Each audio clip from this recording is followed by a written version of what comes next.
ఆంధ్ర రాష్ట్ర ప్రజలందరూ కూడా రాష్ట్ర వ్యాప్తంగా కూటమికి అనుకూలంగా తీర్పునివ్వడం జరిగింది. ఎవరైనా కూడా ప్రజాస్వామ్యంలో ప్రజల తీర్పును శిరసావహించాల్సిందే అన్నటువంటి విషయం అందరికీ కూడా తెలిసిందే. అది రాజ్యాంగబద్ధం కూడా. ఈ యొక్క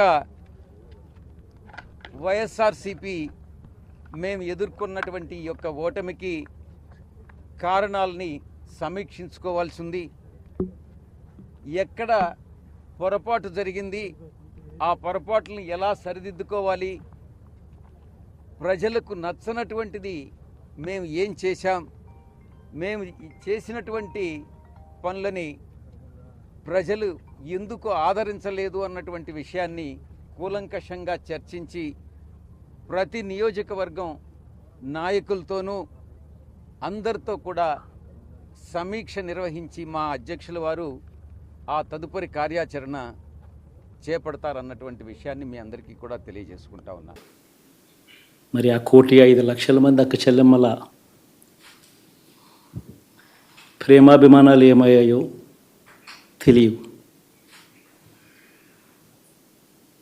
26 లక్షల మంది చేయూతను అందుకుంటున్న అక్క చెల్లెమ్మలు వారి ఆప్యాయత ఏమైందో తెలీదు.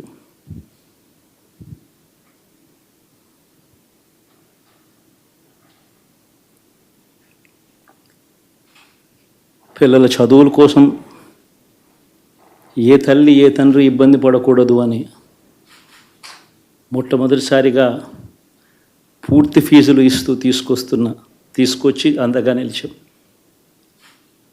చదువుల్లో ఎప్పుడూ చూడని మార్పులు తీసుకొచ్చాం. దాదాపుగా 12 లక్షలు మందికి సంవత్సరానికి మంచి జరిగిస్తూ ఆ పిల్లలు ఆ తల్లుల అభిమానం ఏమైందో కూడా తెలియదు.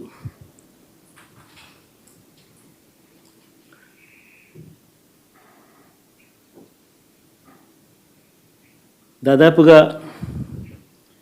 54 లక్షల మంది రైతన్నలకు గతంలో ఎప్పుడూ చూడని విధంగా జరగని విధంగా పెట్టుబడికి సహాయంగా అందించే కార్యక్రమం మొట్టమొదటిగా జరిగింది మన ప్రభుత్వం వచ్చాకే.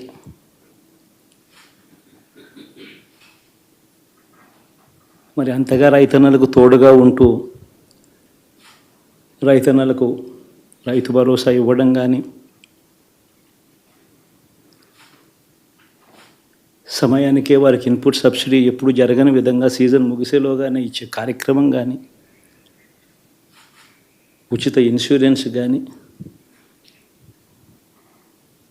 పగటిపూట 9 గంటలు ఇచ్చే కార్యక్రమం కానీ, ఉచిత విద్యుత్ ఇచ్చే కార్యక్రమం కానీ, మరి 6 కోటి మంది రైతన్నల ప్రేమ ఏమైందో తెలీదు.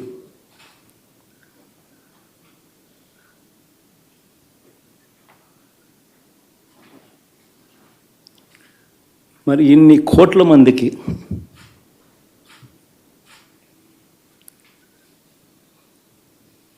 పేదవాడికి తోడుగా ఉంటూ ఆటో డ్రైవర్లు నడుపుకుంటా ఉన్నవాళ్ళు ఆటోలు దోలుకుంటూ టాక్సీలు దోలుకుంటూ ఇబ్బంది పడకూడదని వారికి అండగా ఉంటూ ఓ వాహనమిత్ర, నేతన్నలకు అండగా ఉంటూ ఓ నేతన్న నేస్తం, మత్స్యకారులకు తోడుగా ఉంటూ మత్స్యకార భరోసా, ఫుట్పాత్ మీద చిన్న చిన్న ఇడ్లీ షాపులు పెట్టుకొని నడుపుకుంటూ, చిన్న చిన్న బంకులు పెట్టుకొని నడుపుకుంటూ, చిన్న చిన్న వ్యాపారాలు చేసుకుంటా ఉన్న వీళ్లకు, నా అక్క చెల్లెమ్మలకు, నా అన్నదమ్మలకు మంచి జరగాలని ఆరాటపడుతూ వాళ్ళకు ఒక తోడు, నా రజకులకు, నా నాయి బ్రాహ్మణులకు, నా టైలర్లకు అని అండగా ఉంటూ వారికి ఒక చేదోడు. మరి ఇన్ని లక్షల మందికి ఇంత మంచి చేసి, ఇన్ని కోట్ల మందికి, లక్షలు కూడా కాదు, కోట్ల మందికి మంచి జరిగించి ఎప్పుడు జరగని విధంగా మేనిఫెస్టో అంటే ఒక చెత్తబుట్టలో పడేసే డాక్యుమెంట్ కాదు. ఒక మేనిఫెస్టో అంటే ఒక బైబిల్ అని, ఒక ఖురాన్ అని, ఒక భగవద్గీత అని మొట్టమొదటి రోజు నుంచి కూడా భావిస్తూ ఏకంగా 99% వాగ్దానాలు అమలు చేసి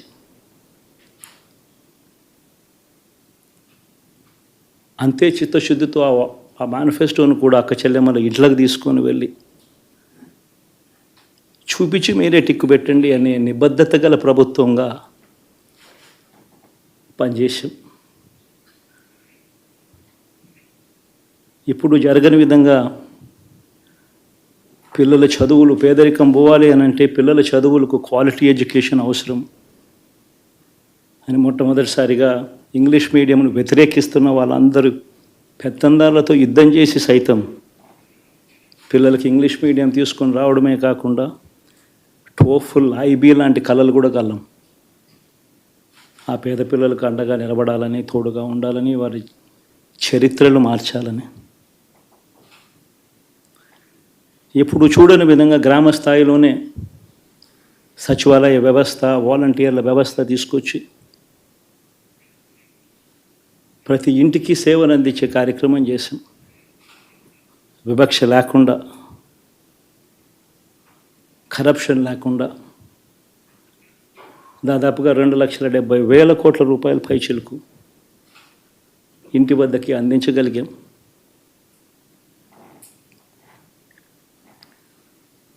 ఇప్పుడు చూడని మార్పులు తీసుకురావడమే కాకుండా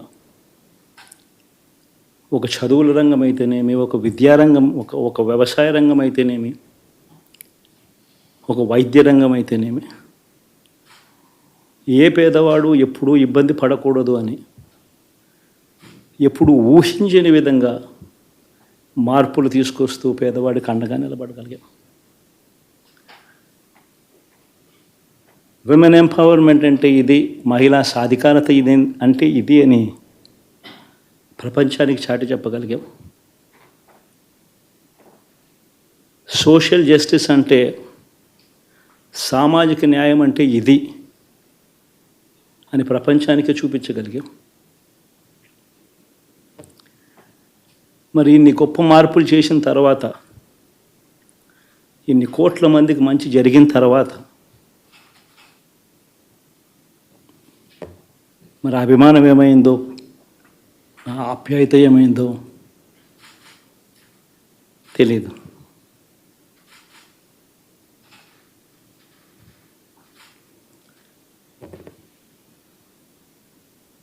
ఎవరో అనేటువంటి మాట పెద్దలు జగన్మోహన్ రెడ్డి గారు కూడా చెప్పడం జరిగింది. అది ఆ పరిస్థితులు వారికే కాదు, రాష్ట్రంలో ఉన్నటువంటి వైఎస్ఆర్ కాంగ్రెస్ పార్టీ ప్రతి కార్యకర్తకి కూడా ఆ రకమైనటువంటి ఉద్దేశం ఉందనేటువంటి దాంట్లో అనుమానం కానీ ఆశ్చర్యం కానీ కూడా లేదు అనేటువంటిది ఈ సందర్భంగా తెలియజేస్తూ ఉన్నాం.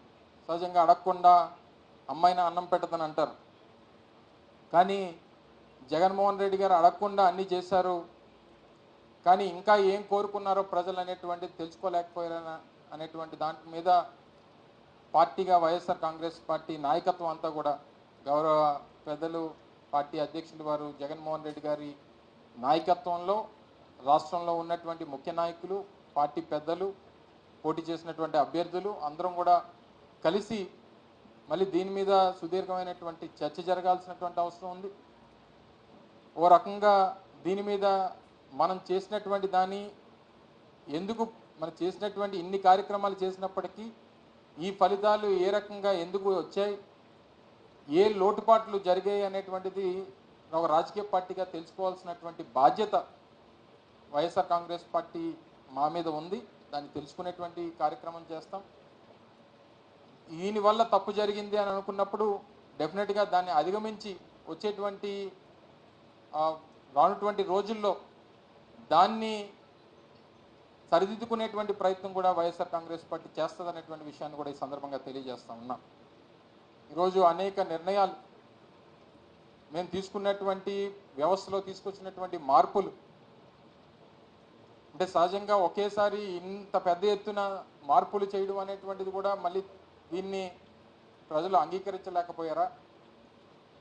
అంటే ప్రభుత్వం గతంలో ఉన్నటువంటి ప్రభుత్వాల దగ్గరికి వెళ్ళి పనిచేసుకునేటువంటి పరిస్థితి దగ్గర నుంచి ప్రభుత్వాన్నే వారి కాళ్ళ దగ్గర తీసుకుని వచ్చి పెట్టడమే తప్పయిందా, లేదా ప్రతి పథకాన్ని వారి ఇంటి దగ్గర తీసుకొని వచ్చి చేర్చేటువంటి దాంట్లో అంత విజయవంతంగా చేర్చినప్పటికీ దాన్ని ప్రజలు అంగీకరించలేకపోయారా? లేకపోతే సచివాలయ వ్యవస్థలను తీసుకొని వచ్చి పనులన్నీ కూడా గ్రామాల్లోనే జరిగేటువంటి విధంగా తీసుకొచ్చినటువంటి మార్పుని వారు అంగీకరించలేకపోయారా? లేదా వాలంటీర్ వ్యవస్థను తీసుకొని వచ్చి వచ్చినటువంటి ప్రతి పథకాన్ని ఇంటి దగ్గరికి గడప దగ్గర తీసుకుని వెళ్ళి ఇచ్చినటువంటి దాన్ని వారు స్వాగతించలేకపోయారా? ఇలాగ అనేక రకాలైనటువంటి మార్పులు స్వతంత్రం వచ్చిన తర్వాత వ్యవస్థల్లో ఇన్ని మార్పులు తీసుకురావడం అనేటువంటిది గతంలో ఎప్పుడు జరగలేదు.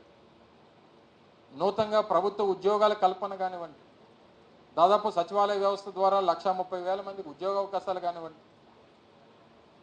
అలాగే ఆర్టీసీకి సంబంధించినటువంటి ప్రభుత్వంలో విలీనం చేసేటువంటి దాంట్లో కానివ్వండి, ఇలా రకరకాలైనటువంటి నిర్ణయాలు వ్యవస్థల్లో తీసుకుని వచ్చి మార్పులు తీసుకుని వచ్చి ఇన్ని పెద్ద ఎత్తున చేసినటువంటి సంస్కరణల్ని ప్రజలు స్వాగతించలేకపోయారా? ఇవన్నీ కూడా దీని మీద అంటే లేదా ఇన్ని కార్యక్రమాలు చేశాం ఇంకా ఏదైనా చేస్తే బాగుంటుందని చెప్పి ఆశించారా? వీటన్నిటికి కూడా క్వశ్చన్ మార్క్స్ అనేటువంటిది వైఎస్ఆర్ కాంగ్రెస్ పార్టీ మీద ముందు ఉన్నాయి. దీనికి అన్నిటి కూడా సమాధానాలు వెతుక్కోవాల్సినటువంటి అవసరం మా మీద ఉంది. డెఫినెట్గా ఆ రకంగా ముందుకెళ్ళేటువంటి ప్రయత్నం చేస్తాం. అన్ని రకాలుగా కూడా ఈరోజు నిన్న ఫలితాలు వచ్చిన తర్వాత చంద్రబాబు నాయుడు గారు కానీ తర్వాత పవన్ కళ్యాణ్ గారు కానీ మాట్లాడినటువంటి మాటలు చూస్తాం. పవన్ కళ్యాణ్ గారు ఏ రకంగా దాడులు చేయాలనేటువంటిది మా ఉద్దేశం కాదు అనేటువంటి మాట వారు పెద్దరికంగా వారు చెప్పారు. చంద్రబాబు నాయుడు గారు ఆ మాట చెప్పినట్టుగా నేనైతే చూడలేదు. కానీ గడిచినటువంటి 48 గంటలుగా రాష్ట్ర వ్యాప్తంగా అనేక ప్రాంతాల్లో జరుగుతున్నటువంటి దాడుల్ని దయచేసి ఖండించాల్సినటువంటి బాధ్యత కూడా ప్రతి ఒక్కరి మీద ఉంది. ఇంట్లోంచి బయటికి పిలిచి పేరు పెట్టి పిలిచి బయటికి ఏ రకంగా దాడులు చేస్తున్నారు అనేటువంటిది మనం చూస్తూ ఉన్నాం. సామాన్యమైనటువంటి ప్రజల్ని వైఎస్ఆర్ కాంగ్రెస్ పార్టీకి ఓటేశారని చెప్పి అనుకున్నటువంటి ప్రతి ఒక్కరిని ఇళ్లలోంచి బయటికి పిలిచి కొడుతున్నటువంటి సందర్భాలు కూడా మనం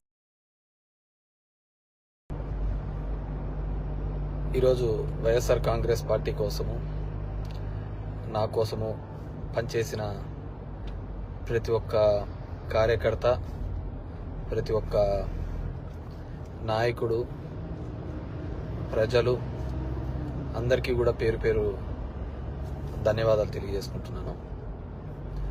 it's a big question. And గెలిచినటువంటి సత్యకుమార్ కూడా ధన్యవాదాలు తెలియజేసుకుంటున్నాను. కంగ్రాచులేషన్స్. ఇట్స్ బిగ్ క్వశ్చన్ నాకు, అసలు ఎక్కడ ఏమి చేశాము అని. అంటే ఓవరాల్గా కూడా రాష్ట్ర ప్రభుత్వం కావచ్చు, నేను కావచ్చు, ఎప్పుడు కూడా పేదవాళ్ళకు అండగా ఉండాలా, పేదవాళ్ళకు తోడుగా ఉండాలని జగన్మోహన్ రెడ్డి గారు ఆలోచించారు. నేను అదే విధంగా ఆలోచించినాం. ఈ 5 years అయితే అసలుకు నేను ఎక్కడన్నా విజయవాడ అలాంటి ప్రాంతాలకు పోయి రాత్రి 2 గంటలకు వచ్చినా కానీ మళ్ళీ పొద్దున్నే 7 గంటలకల్లా లేచి ఇంటింటికి వెళ్ళి తిరగడం జరిగింది. వెల్ఫేర్తో పాటు డెవలప్మెంట్ చేయడం జరిగింది. అన్నీ చేసినాం. కేవలం 2 నెలల్లో వచ్చి అసలు అతను ఎవరో తెలియదు, పాడు తెలియదు. ఎక్కడైనా పోయి మామూలుగా జనరల్గా పోయి కూర్చొని నిలబడినా కానీ ఎవరు జనాలు కనుక్కోలేరు. దీంట్లో మరి ఐ ఫీల్ రియల్లీ సాడ్, బాధ అనిపించేస్తుంది నిజంగా. ఎందుకంటే అరే ఏంది మనం ఇంత కష్టపడి మగ్గమ్మ వాళ్ళు సూసైడ్ చేసుకుంటే ఎంటపడి భిక్షాటం చేసి డబ్బులు ఇచ్చినాము, నీళ్లు లేక అల్లాడిపోతుంటే తాగునీళ్ళు ఇచ్చినాము, రోడ్లు లేదంటే రోడ్లు ఇచ్చినాము, ఎన్ని కావాలన్నీ చేసినాము. So I feel really very bad.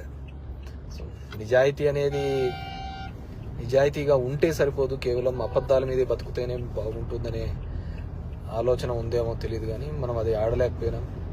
ప్రతిసారి కూడా ఇంటికి వచ్చిన ఎవరికే కానీ ఇబ్బంది పెట్టకూడదు, న్యాయం చేయాలనే ఒక ఆలోచన ధోరణితోనే పనిచేసుకుంటూ రావడం జరిగింది. కానీ దురదృష్టం అదే జగన్మోహన్ రెడ్డి కూడా అంతే. మొట్టమొదటిసారి ఒక నాయకుడు పేదవాళ్ళకు మేలు జరగాలి అని ఆలోచించాడు. మేబీ సంక్షేమం ఎక్కువగా చేసి ఉండొచ్చు, ఎప్పుడు లేనంత. అంత మాత్రాన అభివృద్ధి జరగలేదు అనేది మాత్రం అబద్ధమే కదా.